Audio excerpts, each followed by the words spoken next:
बिस्मिल्लाहिर्रहमानिर्रहीम। अस्सलाम वालेकुम नाज़रीन, एक नए वीलॉग के साथ मैं हूं आपका होस्ट तारक चौधरी। नाज़रीन, इस वीलॉग में हम आपके साथ डिस्कस करेंगे कि गवर्नमेंट अब सुप्रीम कोर्ट ऑफ पाकिस्तान के दो सीनियर जज साहबान जस्टिस मंसूर अली शाह और जस्टिस मुनीब अख्तर के ख़िलाफ़ क्या कार्रवाई करने जा रही है। गवर्नमेंट ज़ाहिर बात है उनको अपने रास्ते में एक रुकावट समझती है और गवर्नमेंट उनको हटाना चाहती है। नाज़रीन, इसके अलावा आपके साथ डिस्कस करेंगे कि स्पेशल पार्लिमानी कमेटी, ये वो कमेटी जिसने चीफ जस्टिस ऑफ पाकिस्तान के लिए 3 नामों में से एक नाम को चुना, तो उन्होंने उस वक्त जस्टिस सैयद मंसूर अली शाह और जस्टिस मुनीब अख्तर के नाम पर क्या एतराज़ उठाया, इस बारे आपको इनसाइड स्टोरी देंगे और आपके साथ ये खबर डिस्कस करेंगे कि सुप्रीम कोर्ट के चीफ जस्टिस याहिया अफरीदी, क्या उनकी जस्टिस अमीनुद्दीन खान को सपोर्ट हासिल है, क्या जस्टिस अमीनुद्दीन खान उनकी रजामंदी के साथ वो नए आईनी बेंच के सरबराह बने। नाज़रीन, हमारे साथ रहिए, हमारा चैनल सब्सक्राइब कीजिए ताकि आप तक लेटेस्ट इन्फॉर्मेशन और हमारी लेटेस्ट वीडियोस बर वक्त पहुँचती रहें। नाज़रीन, सबसे पहले तो आपके साथ डिस्कस करते हैं वो खबर स्पेशल पार्लिमानी कमेटी की, कि स्पेशल पार्लिमानी कमेटी जिसको सुप्रीम कोर्ट ऑफ पाकिस्तान की जानिब से 3 जजेस के नाम भिजवाए गए थे, जिनमें से स्पेशल पार्लिमानी कमेटी जो कि 12 मेंबरान पर मुश्तमल थी, उन्होंने एक जज के नाम को फाइनल करना था और वो बनना था चीफ जस्टिस ऑफ पाकिस्तान। तो इस तरह से स्पेशल पार्लिमानी कमेटी ने जो 3 नाम भिजवाए गए, जिनमें senior most justice Mansoor Ali Shah, उनके बाद जस्टिस मुनीब अख्तर और तीसरे जस्टिस याहिया अफरीदी थे। स्पेशल पार्लिमानी कमेटी उसने जस्टिस याहिया अफरीदी को नॉमिनेट किया। ये तो वो खबर है, जस्टिस याहिया अफरीदी अब सुप्रीम कोर्ट में आ चुके हैं, चीफ जस्टिस का हलफ उठा चुके हैं। लेकिन हम आपके साथ ये शेयर करते हैं कि जो उस पार्लिमानी कमेटी जिसमें गवर्नमेंट के पास 8 मेंबरान थे और उसके बाद जो 4 मेंबरान थे उनमें से 3 पाकिस्तान तहरीक इंसाफ के थे और एक मौलाना फजलुर रहमान जमीयत उलमा इस्लाम के कामरान मुर्तज़ा थे। नाज़रीन, ज़ाहिर बात है उस 12 रुकनी कमेटी ने 2/3 अक्सरियत से चीफ जस्टिस ऑफ पाकिस्तान का चुनाव करना था, यानी कि सिलेक्ट करना था। जो नए चीफ जस्टिस हैं उनकी सिलेक्शन होना थी। यह पाकिस्तान की तारीख जो है, अदलिया की तारीख में पहली मरतबा हुआ कि किसी चीफ जस्टिस को सिलेक्शन की बुनियाद पर वो लिया गया हो। गवर्नमेंट ज़ाहिर बात है अपनी पसंद के चीफ जस्टिस को लाना चाहती थी और अगर 3 जजों में से जो भी उनको बेहतर लगा तो उन्होंने एक का चुनाव किया। जब ये इस पार्लिमानी कमेटी का अजलास हुआ तो उसमें पाकिस्तान तहरीक इंसाफ के जो 3 लोग थे उन्होंने इसका बाईकाट किया। वो समझते थे कि चूँकि गवर्नमेंट के पास पहले ही 2/3 अक्सरियत जो है, 12 में से 8 मेंबरान मौजूद हैं, तो इसलिए शायद उनका बेकार होगा वहाँ पर जाना। लेकिन अपोजिशन के एक मेंबर जो कि जमीयत उलमा इस्लाम फजलुर रहमान ग्रुप से हैं, कामरान मुर्तज़ा जो हैं वो सुप्रीम कोर्ट के सीनियर वकील भी हैं और जमीयत उलमा इस्लाम के बड़ा सरगर्म उनके रहनुमा हैं, उन्होंने उसमें शिरकत की। और गवर्नमेंट की जानिब से जैसे कि वहाँ पर फारूक अचनाइक थे, लॉ मिनिस्टर आज़म नज़ीर तारड़ उनके मेंबर थे और इसके अलावा ख्वाजा आसफ, एहसन इकबाल, शाइस्ता परवेज़ मलक, परवेज़ अशरफ, नवीद कमर, ये लोग थे जो उनके मेंबर थे। तो गवर्नमेंट ने एक जो खबर एक ये थी कि उन्होंने 8 मेंबरान जो थे उन्होंने जस्टिस याहिया अफरीदी को नॉमिनेट किया। लेकिन अब उस अजलास में क्या हुआ, अब ज़ाहिर बात है जो कामरान मुर्तज़ा हैं वो एक बात कर चुके हैं। वो कहते हैं कि जब हमारी पाकिस्तान पीपल्स पार्टी और मुस्लिम लीग नून के साथ ये बात हो रही थी तो हमें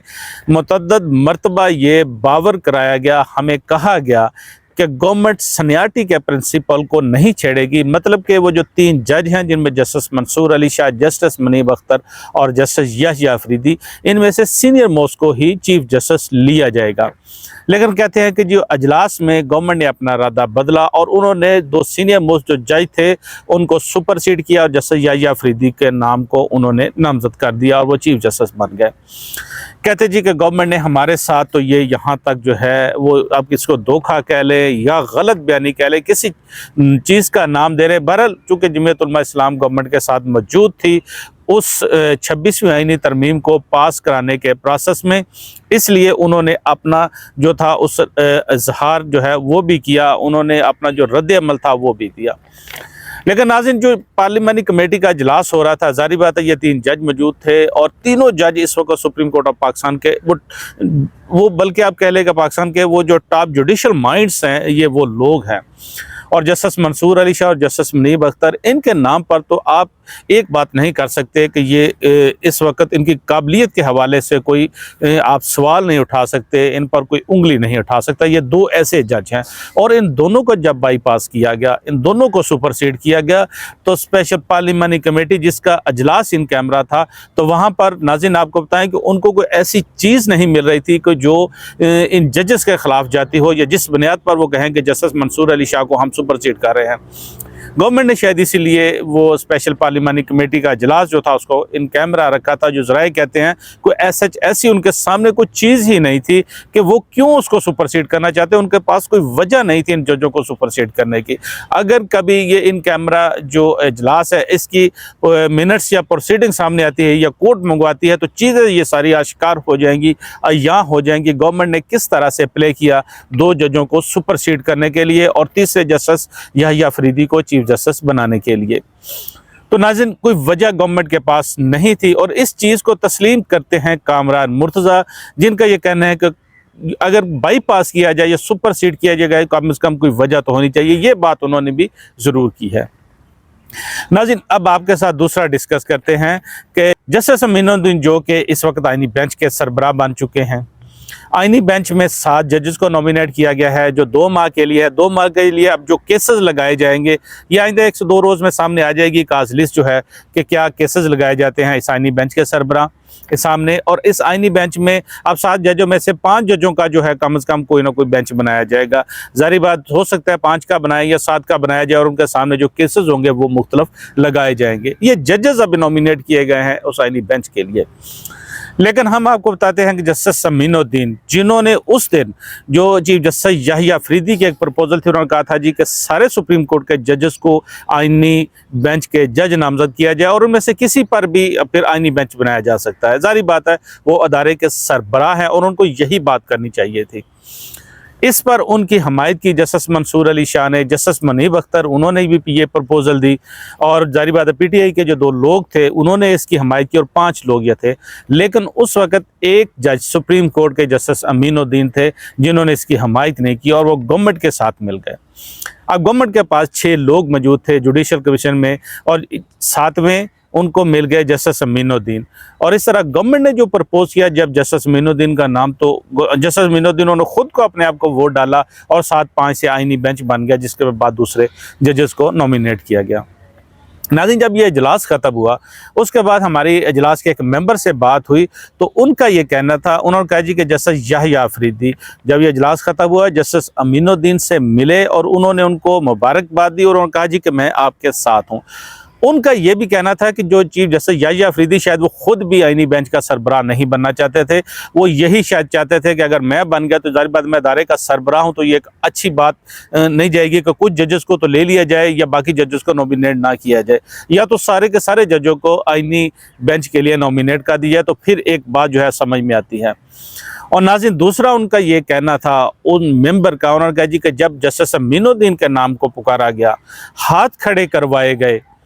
उस वक्त चीफ जस्टिस ने उनको वोट नहीं दिया और वो समझ चुके थे, बांध चुके थे कि उस वक्त गवर्नमेंट के पास 7-5 की अक्सरियत मौजूद है और अगर गवर्नमेंट को वो नाम भी वोट दे तो फिर भी उन्होंने आईनी बेंच बना लेना है। इसलिए उन्होंने जो सुप्रीम कोर्ट के 2 सीनियर जज थे जिनमें जस्टिस मंसूर अली शाह और जस्टिस मुनीब अख्तर शामिल थे, तो उनका साथ दिया ताकि एक ऐसा इंप्रेशन जाए कि चीफ जस्टिस जो हैं अपने जजेस के साथ और अपने अदारे के साथ खड़े हैं, गवर्नमेंट के साथ नहीं खड़े, और चीफ जस्टिस ने गवर्नमेंट को वोट नहीं किया। ये तसरात थे उस एक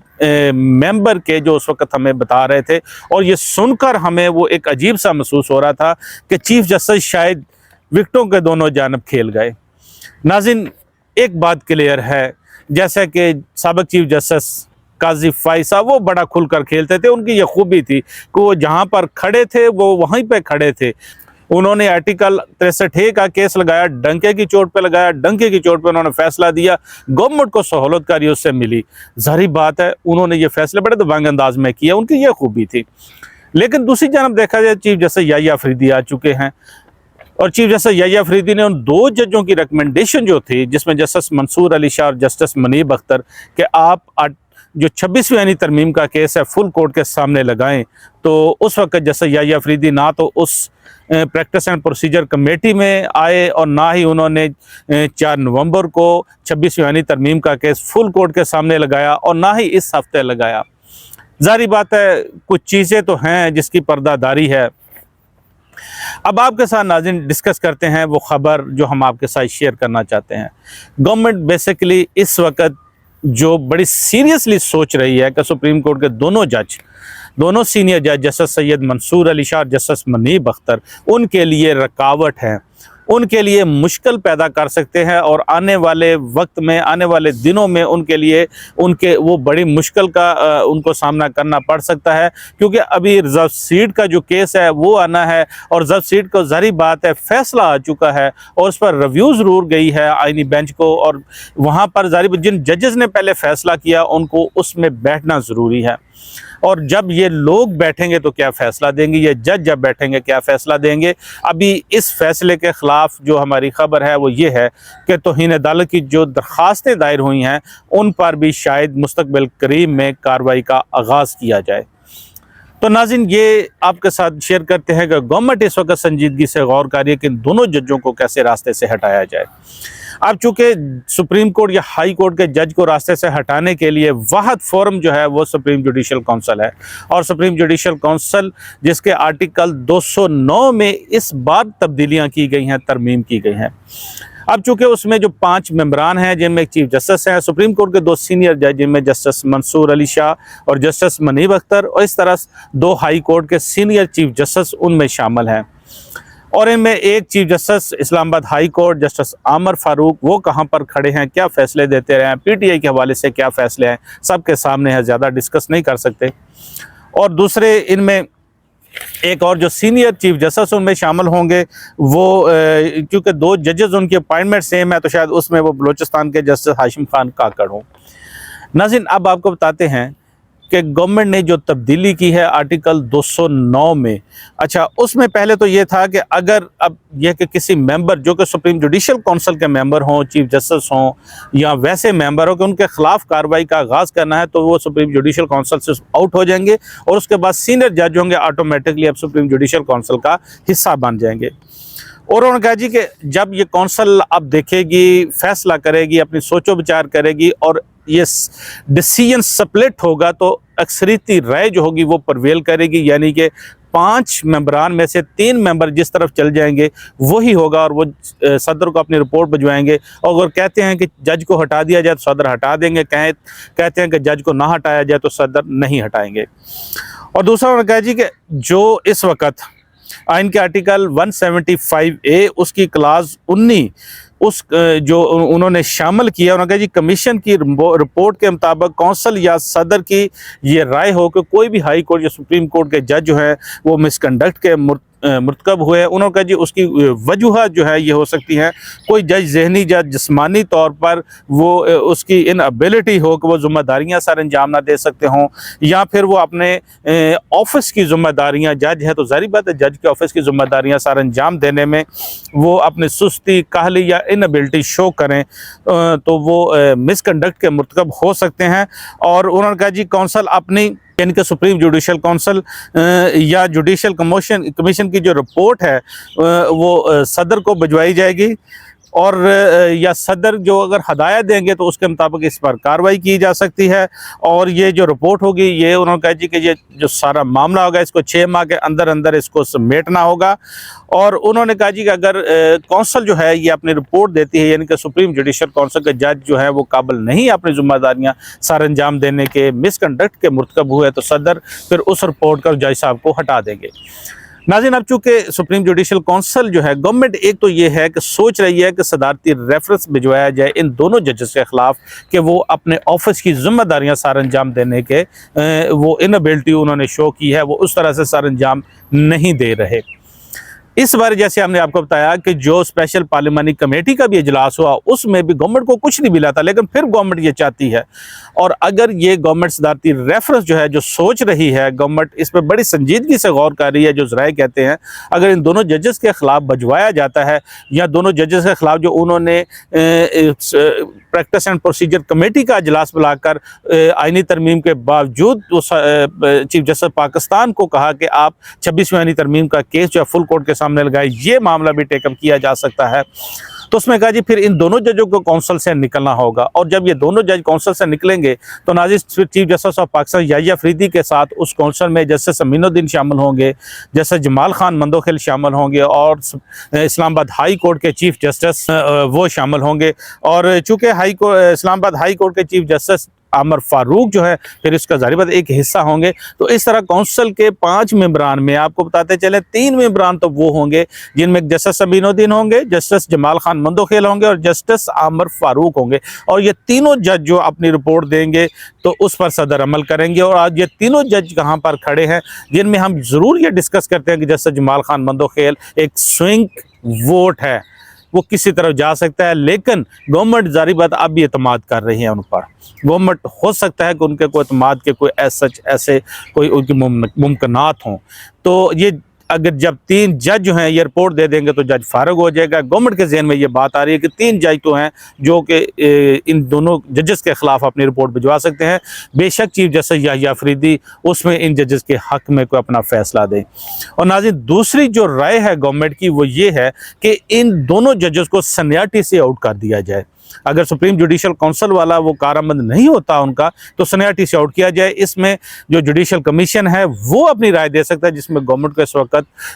अक्सरियत हासिल है कि इन दोनों जजेस जो है चूँकि justice Yahya Afridi chief justice बने हैं और सीनियरिटी जो है वो चीफ जस्टिस के बाद शुरू होगी, उससे ऊपर नहीं हो सकती, तो इसलिए इन दोनों जजेस को सीनियरिटी से आउट किया जाए, अक्सरियती राय से आउट किया जाए, ताकि ये दोनों जज जो है वो खुद ही रिज़ाइन करके घर चले जाएं। ये गवर्नमेंट की ख्वाहिश है जो गवर्नमेंट इस वक्त करना चाहती है। अब देखते हैं इस पर गवर्नमेंट क्या हतमी पोजीशन लेती है, और जो आने वाले दिन है जारी बात है जो इस अब चूँकि रिजर्व सीट का केस भी लगना है और आने वाले 1 से 1.5 हफ्ते में ये गवर्नमेंट इसमें अपनी एक जो अनप्रेसिडेंटेड सी एक मूव करने जा रही है, तो उसमें चीज़ें सामने आती है। उस पर वकला क्या अब रद्द अमल देते हैं, अवाम क्या रद्द अमल देती है, ये जज साहबान क्या रद्द अमल देती है, और गवर्नमेंट फाइनली कौन सा वो उसमें सुजेशन जो उसको टेकअप करती है, ये आने वाले दिनों में वाज़ह हो जाएगा। तो नाज़रीन ये खबरें थी, ये डेवलपमेंट थी जो कि आपके साथ शेयर करना थी। आपकी खिदमत में फिर हाजिर होंगे नए वीलॉग के साथ, नई पेशरफ्त के साथ। अपना बहुत सारा ख्याल रखिएगा। अल्लाह हाफिज़।